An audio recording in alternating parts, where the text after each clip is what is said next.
বুখারী ও মুসলিম শরীফের হাদিস আবু সাঈদ খুদরি রাদিয়াল্লাহু তাআলা আনহু থেকে বর্ণিত আন্না নাসান মিনাল আনসারি সাআলু রাসূলুল্লাহ সাল্লাল্লাহু আলাইহি ওয়াসাল্লাম ফাআতাহুম।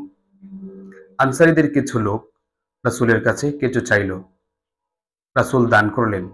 সুম্মা সাআলুহু ফাআতাহুম, তারপর তারা আবার চাইল, আবার দান করলেন। হাত্তা নাফিদা মা ইনদা, এক পর্যায়ে তার কাছে যা ছিল শেষ হয়ে গিয়েছে।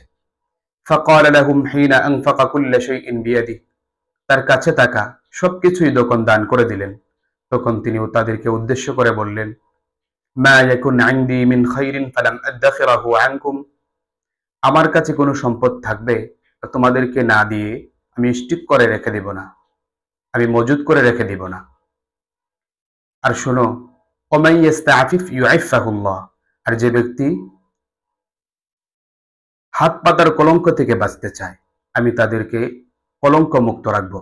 ওমান ইস্তাগনি ইউগনিহিল্লাহ, আর যে মানুষের কাছে না চেয়ে সচ্ছলতা প্রকাশ করবে, আমি তাদের সচ্ছলতা দান করব। ওমান ইয়াতাসাব্বার ইউসাব্বিরহুল্লাহ, আর যারা অভাব, অনটন এবং দুনিয়ার অন্যান্য কষ্টের মুখেও ধৈর্যের ভাব ধরে থাকবে, আল্লাহ তাআলা তাকে প্রকৃত ধৈর্য ধারণকারী বানিয়ে দিবেন। ওয়ামা উতিয়া আহাদুন আতাআন খায়রান ওয়া আওসাআ মিনাস সাবরি, আর কাউকে সবরের চেয়ে উত্তম ও প্রশস্ত কিছু দান করা হয়নি। এই হাদিসে 4টি মূলনীতি শিক্ষা দেওয়া হয়েছে। ইস্তিআফাফ, আত্মসংযম, নিজেকে অন্যের কাছে ছোট না করা, সামান্য কারণে অন্যের কাছে হাত না বাঁধা, এবং নিজের ব্যক্তিত্বের সাথে যায় না এমন কাজ থেকেও বিরত থাকা। ইস্তিগনা,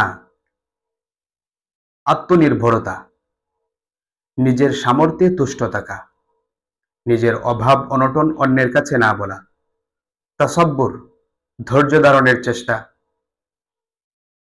কষ্ট হলেও সহ্য করার অভ্যাস গড়ে তোলা। আর সবর, যা আল্লাহ তাআলার পক্ষ থেকে সবচেয়ে উত্তম দান। এই হাদিসে সম্পদকে কল্যাণ হিসেবে উল্লেখ করা হয়েছে। হালাল উপায়ে উপার্জিত সম্পদ, যেখানে ধনীর সম্পদে গরিবের হক আদায় হয়, সেটা অবশ্যই কল্যাণ।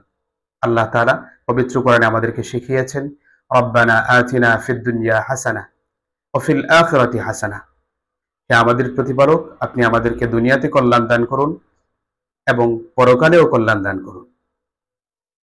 এবং পবিত্র কোরআনে এটাও আছে, ইয়াউমা ইউহমা আলাইহা ফি নারি জাহান্নাম ফাতুকওয়া বিহা জিবাহুহুম ওয়া জুনুবুহুম ওয়া যুহুরুহুম, সেদিন জাহান্নামের আগুনে সেই সম্পদকে উত্তপ্ত করা হবে এবং সেটা দিয়ে তাদের কপাল, পাজর এবং পিঠে দাগ দেওয়া হবে এবং বলা হবে, হাযা মা কানাজতুম লিআনফুসিকুম ফাযুকু মা কুনতুম তাকনিজুন, এটা সেই সম্পদ যা তোমরা নিজেদের জন্য সঞ্চয় করে রেখেছিলে, আর তা ভোগ করো যা তোমরা সঞ্চয় করে রেখেছিলে।